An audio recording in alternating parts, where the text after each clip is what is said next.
All right, hey guys, Jason here. We're up here at Franklin. This is Franklin Chevy right here in Statesboro, Georgia. Today we're gonna be doing a pros and cons on the Chevy Silverado.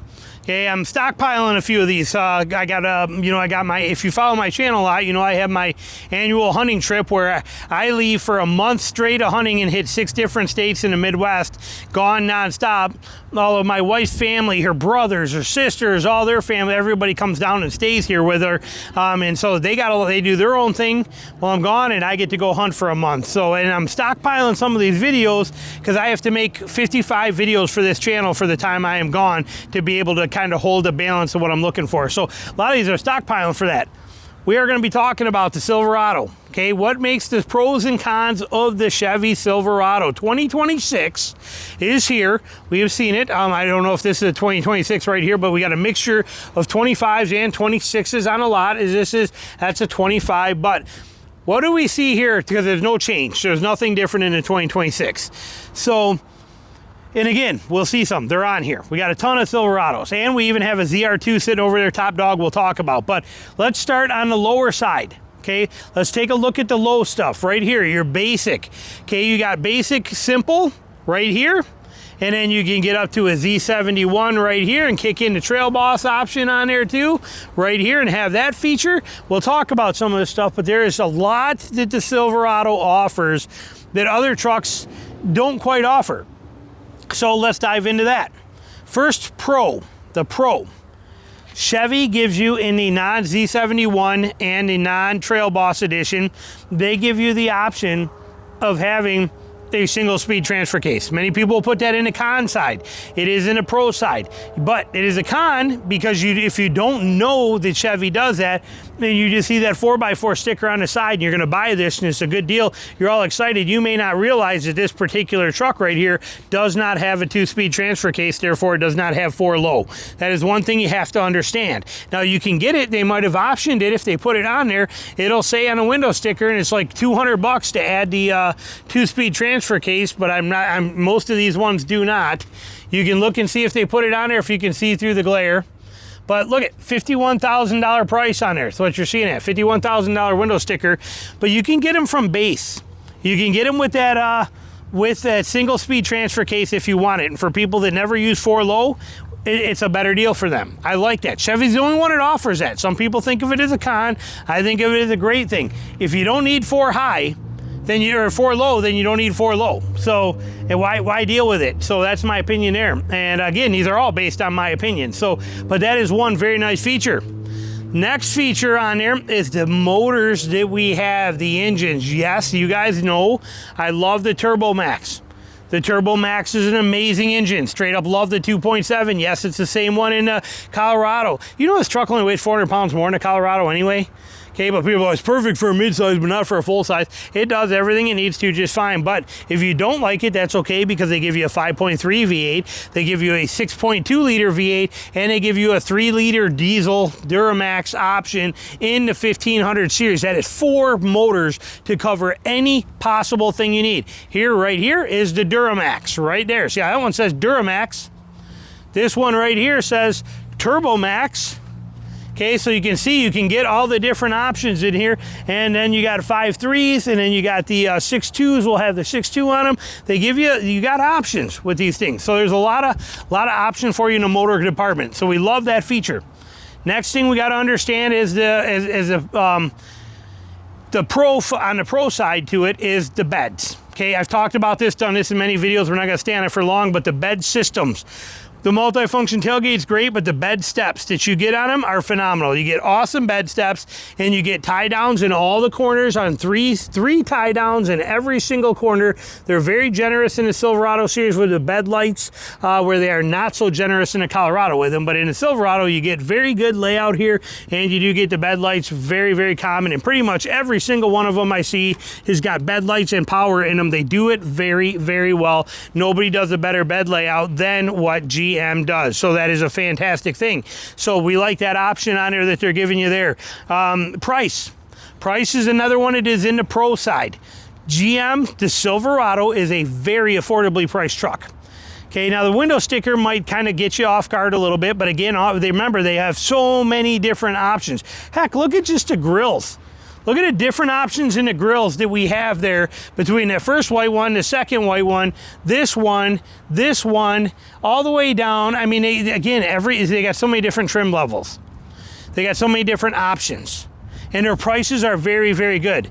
They deal better than everybody else out there. Ram beats them a little bit better in the deals, but they are better than Ford, better than Toyota, better than a lot of those guys when it comes to deals. They are phenomenal for dealing and getting good deals. So we like that aspect. So price is in the pro side of this situation. So now another big one. If it says four-wheel drive on it, anywhere, okay, if it says a four-wheel drive sticker, some of these are two-wheel drives down here. Remember, we are in the south. But see how it said four-wheel drive on the back of that red one? When it says four-wheel drive on there, like this sticker right here, that means that it has 4Auto automatically. 4Auto is in every single Silverado that is four-wheel drive. It comes automatically with 4Auto, and that is a beautiful thing. That means that you don't have to mess with that in the wintertime. It's 4Auto, and you get it. They give it away like candy to a kid at Halloween. They're on all their trucks, where every other brand makes you fight, pull teeth, jump up trim levels, play stupid games, win stupid prizes to get it, and it's upsetting. Silverado gives it to you, boom, right off the bat. They do the same thing in the Colorado and the Canyon lineup too. 4Auto right off the bat. So they love that feature on there, so that is very good. Downsides. Let's hit some cons because we've been through some of them. Cons, waxed frames. Yes, the frames still upset me. They are waxed, okay? 2026, we are still dealing with wax coatings on the frame. That wax coating can come off, it can wear off, it can be rubbed off. Now, if you're just a highway driver and you're just going down the road, it's not too bad and they hold up okay and they've done all right. Okay, but when you start getting off-road, you got mud and sand and grit and stones and things like that hitting them all the time, it chips that wax off real easy. If you own one, it's okay because you can use fluid film and reapply and do it yourself with fluid film and make it work. But we are 2026, and it's time for these things to be e-coated.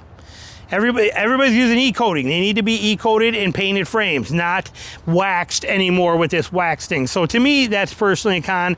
I don't like it. The next one is the issues that they are having. Obviously, the 6.2, the big 6.2 motor, let's go look at one of them. But the big 6.2 engine has been a problem. Okay, and it's been recalled, and it's going to, hopefully doing better, but we know the 5.3's had some known issues as well, too, and some of that kind of stuff. So there's definitely some issues surrounding Chevy a little bit here that they're struggling with, that we wish they could get under their belt and get things sorted, and we hope that they do, but it is kind of a bummer here. There's a 6.2 right here in a ZR2. 6.2, but like I said, some of these engines could use a little bit of, they could use a little better quality control on them, but they are still excellent motors, every single one of them. I love Chevy trucks and their motors, but that is one of the issues. The issues are definitely there. Okay, they got some quirks, they got some issues, there's some things all brands do, but Chevy in 2025 is definitely getting their butt beat between these, the HDs, and the stuff like that. Wheel wells, I'm not a fan of the wheel wells. They are not as bad as they once were, but it does bum me out, the shape of them. I'm just not a fan personally. They are too tight in the bottom section. So what I mean by that is, they're okay and they're more rounded now than they were before. They used to be more square, but the distance from here to here, see how much space you have all the way around this whole wheel well? But here you're jammed up to the tire, and here you're jammed up to the tire. If they would have opened this a little bit more and a little bit more, that it gave you the option to put some bigger tires on it. Bigger tires would have been very, very nice. See how this is more open here? Now here it's got this nice cut on here being a ZR2, but we're still jammed up tight in the back. I don't like the wheel wells. I don't like how they do the wheel wells on a Silverado. Personal preference. Again, this whole pros and cons things is my personal preference, but I'm not a fan of the wheel wells on how they still do them today. They're getting better than what they were, but I'm not impressed. And another con is where we at here, seat comfort. Okay, seat comfort is not the greatest for them. The bolstering's not that great. They're not horrible. I can tolerate them, but they are nowhere near as the ultimate comfort. Matter of fact, we drove from Georgia to Michigan non-stop straight through 17 hours. We did one straight shot through, and we did it in Tina's, Colorado, and both of us we were pretty sore when we did it. It was a great ride. The truck did good, but the seats were just not as comfortable. And she even said, she's like, you know, we have done this in our 2019 Ram. We've done this in a Jeep Compass. We have done this in a Jeep Cherokee Trailhawk. We have done this in a Toyota Tacoma. We've done it in our 4Runner, and we have also now done it in the Colorado, and we did it in the Gladiator. And she's like, you know what? Of all of them, this one is by far, I am more sore now than I've ever been in any of the other ones. The seats are not always the best. Do they work? Yes. Are they good? Yes. Is it personal preference? Yes, but they are not the most comfortable seats. Okay, that's just one of those kind of deals. The shock location, yes, this upsets me. The one truck that gets it right is the ZR2 version of the Colorado. There is not one here, but the ZR2 of the Colorado does it right. But here, even the ZR2, the amazing ZR2, which we have right here, Silverado ZR2 still plays that game with the shocks, where the Colorado puts them where they are, or where they should be, off to the side like they should be, but the Silverado still sticks them right out here, not up tight to the wheel. They are there. Now they are much higher up and they are tucked in there well, and they do a good job, but I do wish that those were over tight to the wheel for obvious reasons, not only for clearance, but because that's where a shock performs better. The further outboard it is, the better it's going to perform.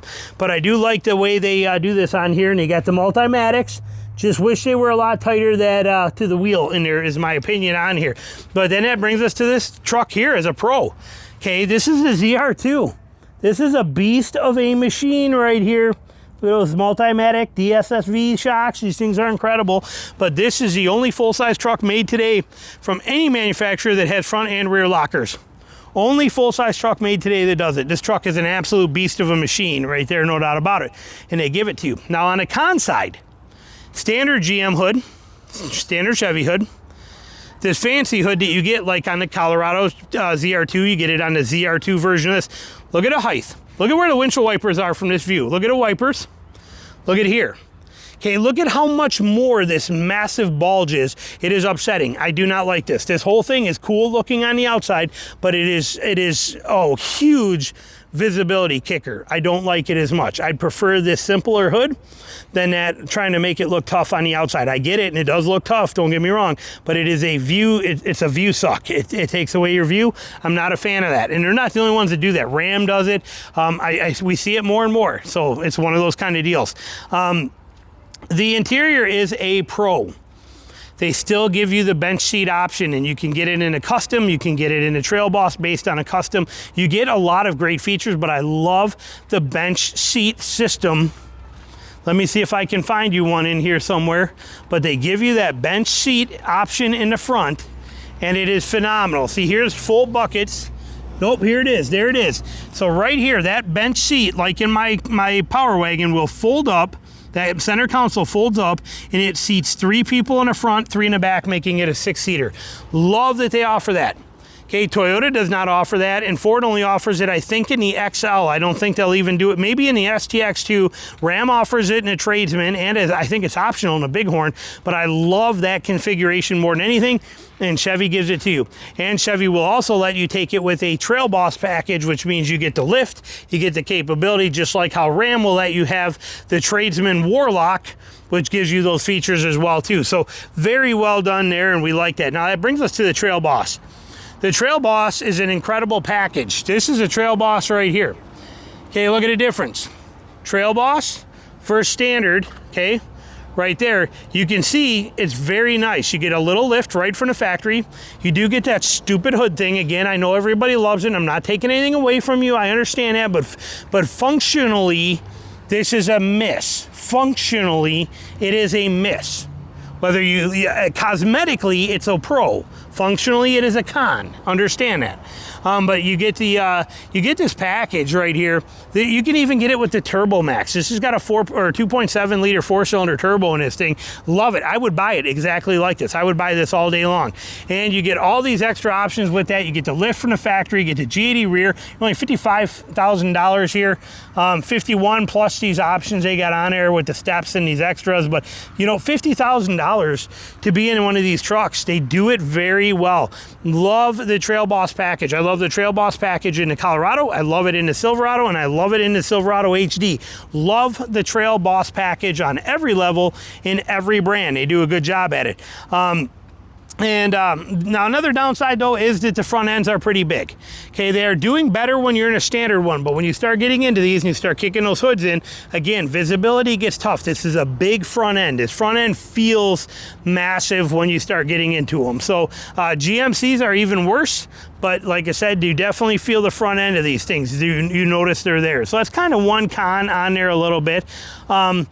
But realistically, like I said, these trucks offer a lot of bang for the buck, no doubt about it. Then now the other nice thing about them too is they offer a whole clone world of these things. Okay, so you have the Chevy Silverado, and you have it going all the way from like the street-oriented RST to the standard work trucks to all the way up to having the ZR2 that we just saw over there, massive ZR2, to the really fancy trims that are all decked out right, and you have all that. There's that ZR2 sitting right there. So you have all of these features, yet on the same note, you have a whole nother line, and that is in the line of GMC Sierra. Okay, the Sierra is the same thing. They come down the same exact line.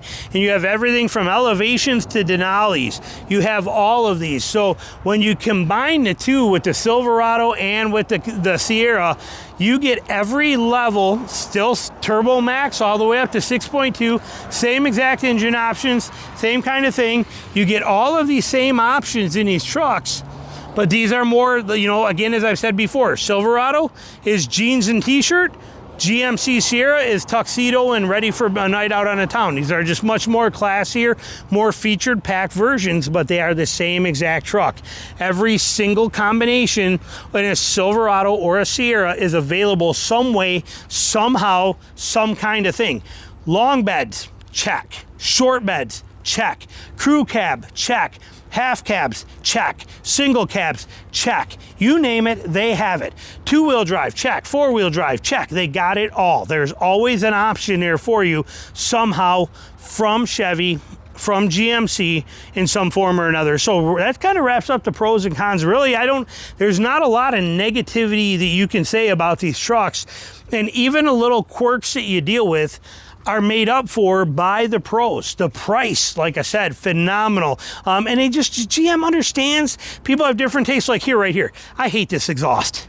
That is the ugly exhaust I've ever seen in my life. I always have. To me, it looks like fork pockets for a forklift truck to come pick this thing up and load it up onto something. That's the way it looks to me. I cannot stand this exhaust. GM understands that. They're like, well, then don't get it. Get that one. And yeah, I would take that one all day over this one. Now, many people love this. They're like, oh, it's so perfect and tough. Great. They give you the option of both. Like I said, they always give you the option. GM always gives the options. RST right here, fantastic on-road version of a truck right here, but still four-wheel drive. I don't know if this one is, but they give you the option of four-wheel. Yeah, it's Z71, Duramax diesel in this thing. This is like the ultimate do-it-all, everything kind of truck right here. Coming in very good, $63,000. Okay, and it's got a lot of options, as you can see in here. Okay, leather, the whole deal, everything in there, the 20-inch aluminum wheels, front bucket seats with center. I mean, they did this thing up well in here. The $2,300 or $2,400 diesel upgrade. And look at their motor upgrade prices are super cheap. Okay, they're super affordable to change vehicles to go. I mean, again, this has got a diesel and it's only a $2,300 upcharge over a 4-cylinder turbo. This Duramax 3-liter diesel is $2,300 upcharge over a 2.7-liter 4-cylinder engine. Let that sink in. Because if you go to Ram, for example, and you put a Cummins instead of a 6.4 V8, instead of a 6.4, if you go to an inline 6 diesel in there, it's like $13,000. Ford, same thing. It's like $12,000, $13,000. Here, to go to this little Duramax, it's a $2,300 upgrade. See what I mean? GM does everything very, very well. They offer you every option and convenience you want and every kind of trim and thing that you're looking for. So they do a fantastic job, in my opinion. And there are things that you can complain about, but the beauty of GM is if you don't like something on one, they're going to give you something else on another. For example, you're like, oh, look at this here right here, doesn't even come with wheel well liners, okay? Should come standard with wheel well liners. There's no wheel well liners. You're right. I believe it should come standard with wheel well liners. You are 100%. But as you can see, you can buy them all day long with wheel well liners, or you can add them right from Chevy, buy them right from them and put them in. So you have that option. Like I said, anything that's really a con with these can be offset pretty easily right through the manufacturer. So they do a fantastic job. There's just such a huge variety of everything for everybody. So pros and cons, like I said, that's pretty much it. I don't have a lot of cons to these. And again, the things that do upset me, they offer me something else that would take away what upsets me and get rid of it. So really, that's what's unique about this particular brand. Ram, very similar in that sense. Ford too, to an extent, but Chevy, between all the GMC Sierras and all the Silverados, they have something that has everything that you could possibly want, almost completely customizable, and you can order it if you want to. So there can't really be a whole lot of cons here. They win all the way around, in my opinion. Questions, comments, put them below. Thanks for watching.